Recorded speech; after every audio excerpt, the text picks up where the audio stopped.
afternoon. We'll bring the Design Adjustment Committee meeting to order.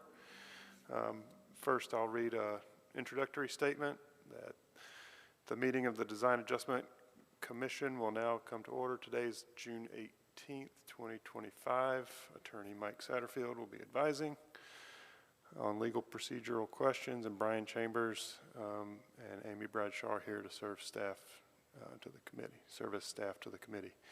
The purpose of this meeting is to establish clear and measurable review criteria for the consideration of major deviations from the city's technical standards and specifications manual, the building design and material standards, and the subdivision standards. The DAC does not consider the housing type, cost of the proposed unit, occupants, building materials, unit size, number of bedrooms, or the architectural design of the structures. These hearings are quasi-judicial evidentiary hearings, meaning it's like a court hearing, and the committee's decisions are contained by the standards in the ordinance and based on the facts presented today. All variance requests require a 4/5 vote of the committee to grant a variance. Appeals of the decisions of the Design Adjustment Committee are to the Superior Court. A written notice of appeal must be filed with the city clerk within 30 days of the Design Adjustment Commission's decision. Appeals are set for hearing before the Board of Adjustment within 30 days or as soon as practicable. The parties to these cases are entitled to an impartial board. If a board member has a fixed opinion on the matter, a financial interest in the outcome, a close relationship with an affected person, or has any ex parte communication about the matter, please disclose the information to determine if recusal is necessary. City staff will introduce the proposed project, and the committee members may ask questions. The applicant may present additional information about the project, and the members may ask additional questions. If anyone wishes to provide evidence at today's hearing, witnesses must sign in on the clipboard in the back of the room and be sworn in. Because witnesses are to provide sworn testimony, please focus on the facts and standards, not personal preference or opinion. When a witness comes forward to give testimony, please come to the podium, state your name and address for the record, and speak clearly. At this time, staff will administer the oath for any individual who intends to speak as witness testimony. Do you swear that the testimony you're about to give is the truth, the whole truth, and nothing but the truth? Thank you. All right, the first item on the agenda is the approval of the last meeting's, the approval of the minutes from the last meeting. Is there any discussion on the minutes from the last meeting, or is there a motion? I'll make a motion we accept the minutes. All right, thank you. I'll second. Second. Any other discussion? Not hearing any. All in favor of that motion, please say aye. Aye. Aye. Any opposed? Hearing none, that motion passes. We've got one item on the agenda today. Looks like it's 5926 and 5936 Market Street. Will there be a staff introduction?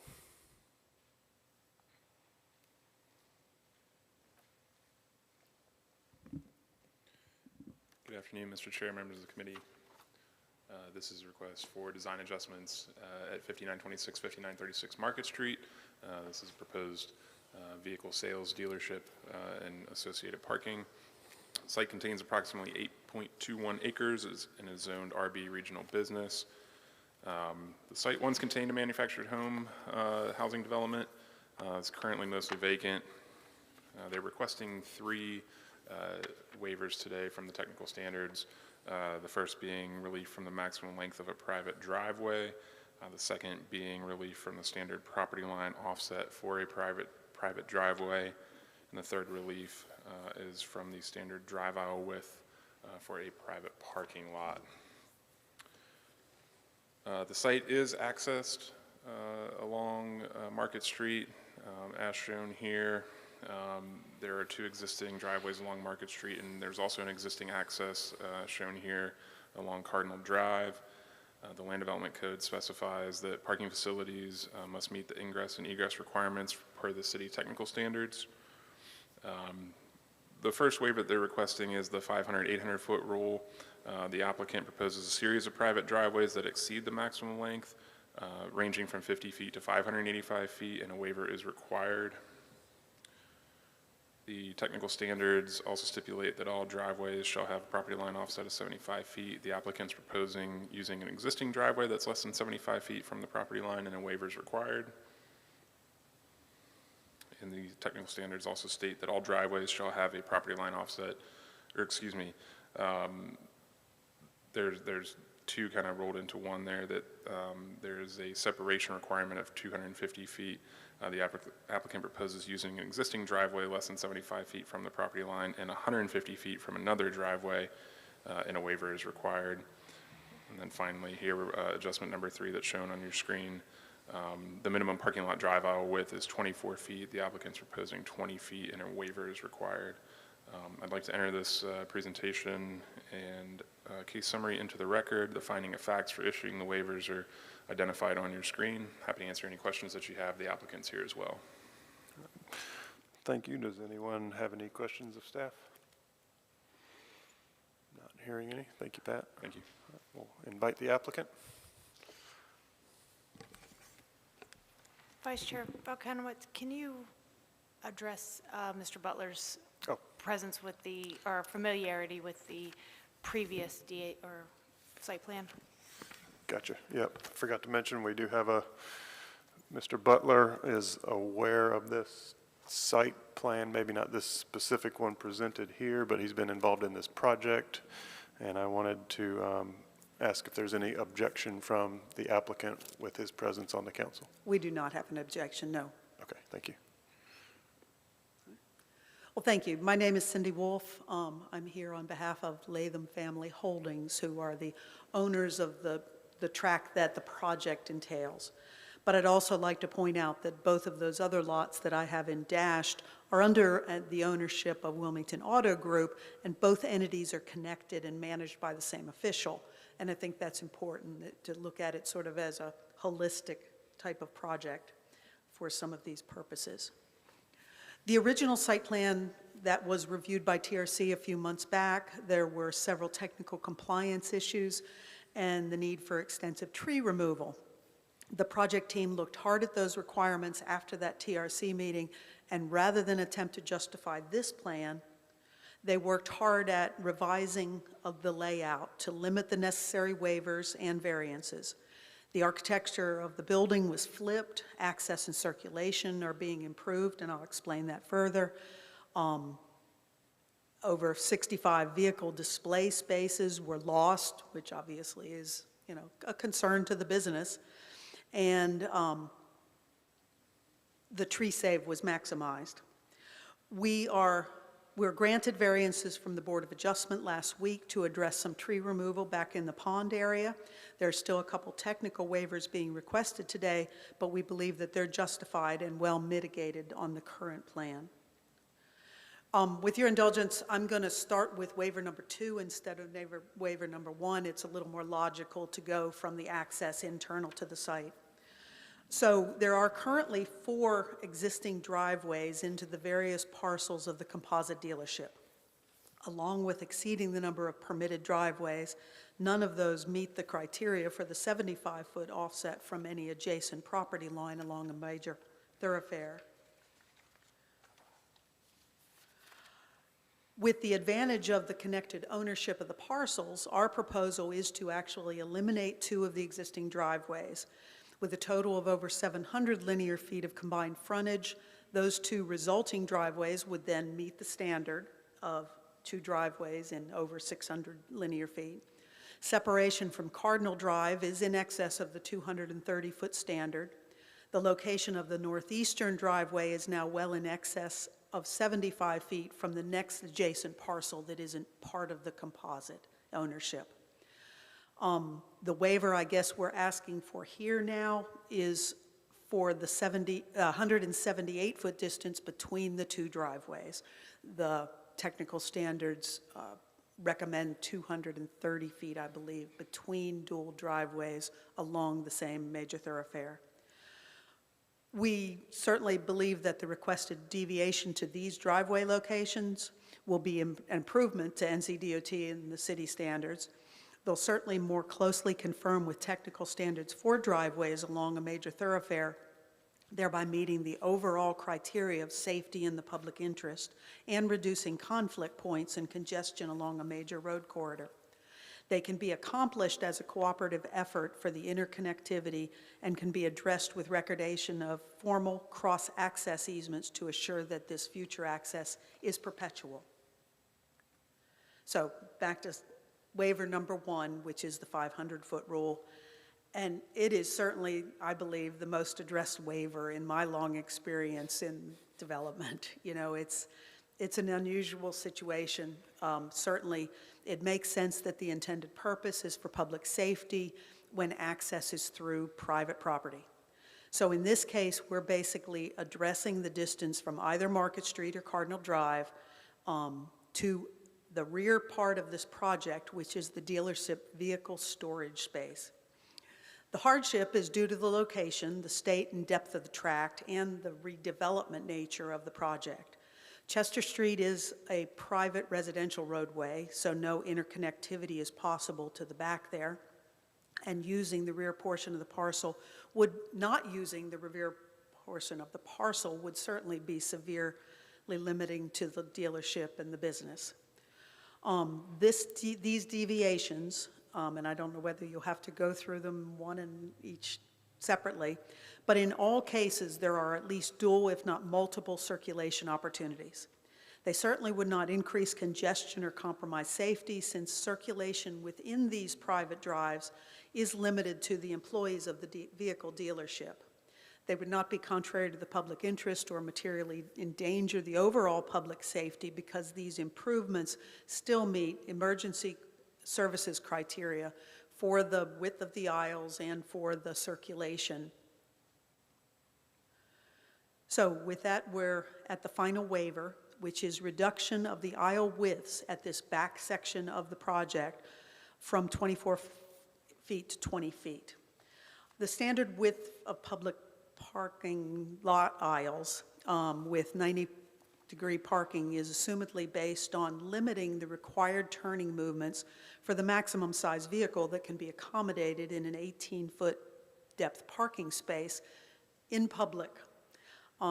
Basically, parking lots are for circulation, and so therefore, if somebody's got to make a 4-point turn or a 5-point turn instead of efficiently getting in and out of a space, that's important to the circulation and the safety.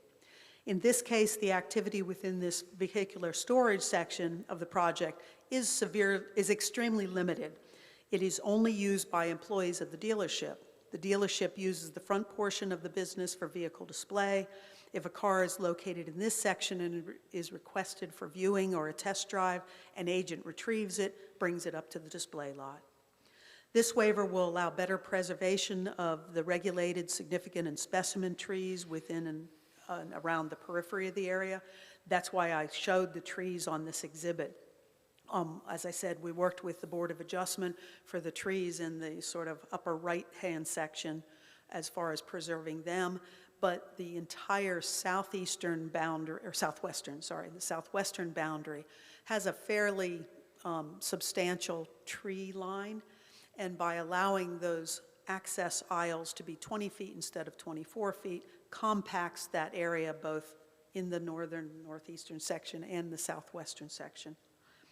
We believe that this waiver will better allow preservation of those trees. It would not increase congestion or compromise safety, since the circulation within the private drives is limited, and it would not be contrary to the public interest nor materially endanger the overall public safety, because the aisles are still 20 feet, which is continuing to meet the emergency services criteria. With that, this is the revised plan that will be taken forward, hopefully with these waiver approvals to the TRC, and then pursued for the detailed design and permitting. I'd be happy to answer your questions. Thank you. Does anybody have any questions for the applicant at this time? I have questions. If we can go back to the slide where it shows the waiver, B, C, and D. Back again. Oh, I'm sorry. For- This one? Right there. Okay. Yeah, where waiver B, C, and D, was it addressed in TRC with the turnarounds for fire apparatus? Well, that's my point here, is this, the TRC hasn't seen this plan, Okay. but there are trees in that large island in between C and D. We're proposing, of course, the waiver A, and there is a turnaround at the end of waiver A because it exceeds 150 feet. B, C, and D are only about 130 feet, so we didn't provide turnarounds there. I'm sorry, my note there is that the terminus of each of those stubs of parking is less than 150 feet. Okay, what is the 620, 655, and the 755 feet? That's the maximum distance from the closest through street. So Market Street, you get to the 500-foot point. Okay, so that's The coming- extra, that's coming basically, from there's a Market. 120 waiver, 155 waiver. Okay, now I understand. You answered my question. If, I thought they were 620 feet long. No, for- no. Okay, Yeah, they're less, I mean, I know that the requirement is a turnaround beyond the 150, and we're meeting those. okay, that's all I had. Thank you. And I just had, I don't know if it's a comment or a question or just a curiosity, is that rear area, you said it's employee access only, is that going to be a gated facility? I mean, could the public get back in there? You want to address that? Heather Latham is the project manager for Parkway Subaru. Okay. And if you don't mind, just state your name and for the record. Heather Layton. That back area will just be for inventory storage. At any given time, we have 300 to 400 cars that are delivered from the factory, so that area will only be for inventory storage or employee parking. So the public should not be back there. There's no plan right now to gate it or fence it at the present time, but that's something we could consider. So basically, if on a Sunday, they could drive back there, but, I mean, there'd be no way for them to get the keys and circulate a car from there. No, the keys are locked within the building in the cabinets, so there won't be any public. The only reason the public would drive by there on a Sunday would just be to drive by and look, but they wouldn't be able to park, they wouldn't be able to really do anything but just drive through and circulate. I guess in theory, if there's an available parking space, they could park. And the reason I ask is I've seen other dealerships with similar situations where the employee and the storage areas are gated so that the public cannot even get into them, probably for similar reasons. I can imagine a rainy day, well, let's just go window shop some cars and want to drive through this, circulate through this parking lot, which is one thing, but if it's not raining and they potentially want to park in an available parking spot and walk and window shop. But I'd venture that regardless, they could make the 5-point turn to get out of that space if they had a larger car. True. Okay, no, like I said, it was just a curiosity if it was going to be gated. Yeah, the way it's set up, we were trying to obviously recover some of the spaces that were lost, and by gating this, you can sort of see that area behind the building itself needs good circulation because there's garage doors back there. So trying to create gates for just this section would be a little problematic. Okay. All right, any other questions for the applicant? All right, thank you. Thank you. At this time, I will open up the public portion of the meeting. Is there anybody from the public that wishes to comment? Not seeing another soul in the audience, I will effectively close the public portion. Any other discussions from the committee on any of these items? All right, so we have,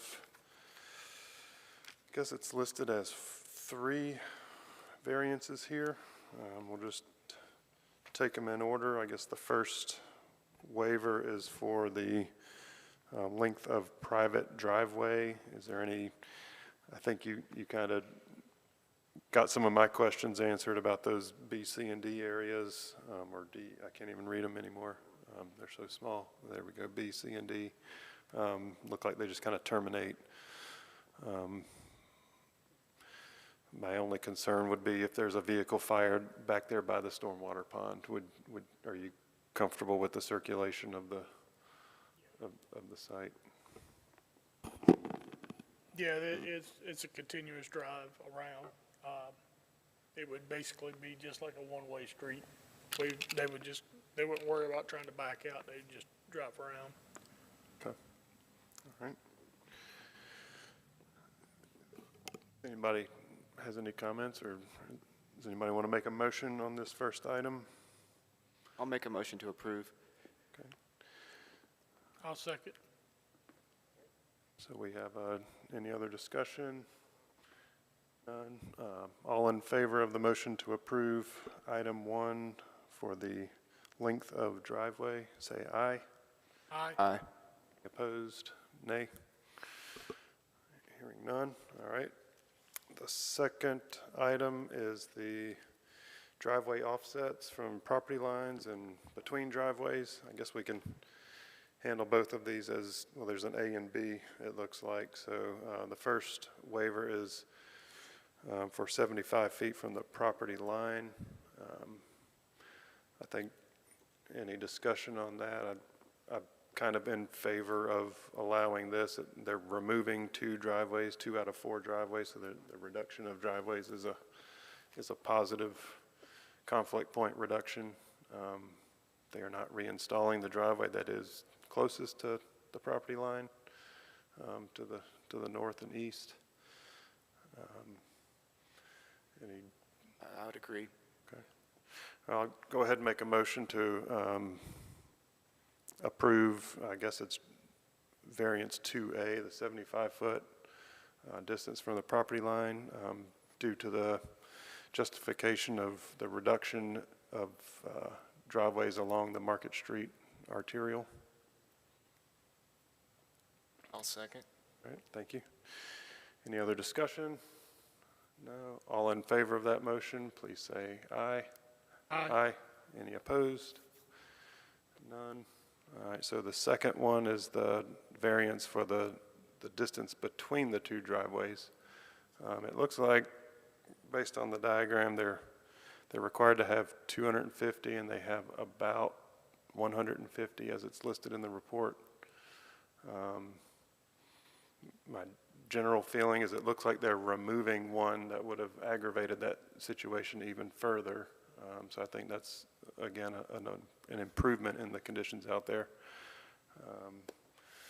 So I'll go ahead and make a motion to approve variance 2B regarding the distance between 2 driveways, allowing the 150-foot, or a minimum of 150-foot separation between the 2 driveways.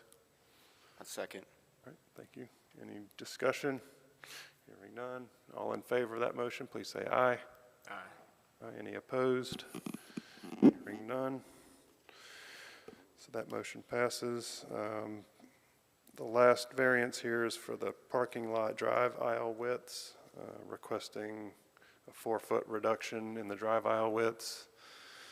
I'll just reiterate what the applicant had stated, that it looks like in order to preserve some of the vegetation on the site, the trees, narrowing those drive aisle widths that will predominantly, not exclusively, but predominantly be used by employees and of the facility.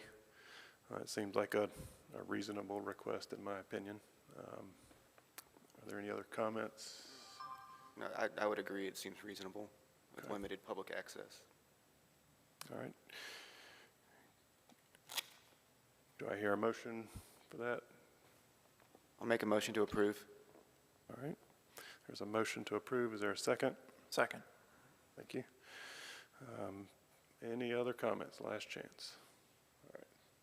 All in favor of that motion to approve the 20-foot drive aisle width with the justification of preservation of natural landscape, say aye.